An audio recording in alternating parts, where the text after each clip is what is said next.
Iliescu a vrut emisiune, ok, la ora 10, duminica, greu cu sculatul, am ajuns până la urmă duminica cu cățelul, pistolar la intrare în bloc, pistolar la intrare acolo. Și le-am zis, nici că nu, intrați, dar fără câine. Ce vorbești, mă, nene? Păi câinele e membru al familiei, radioul e al familiei. Deci n-am cum. Ori intru, ori nu intru. Nu mă lăsa să intru.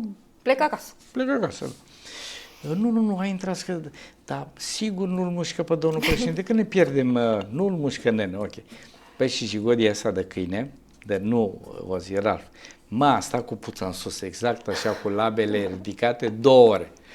Iliescu a fost foarte supărat că am lăsat telefoane și l-au făcut varză și a terminat, da, cum ascultătorul, am și postul, ură țărănistă și uite la câinele ăsta.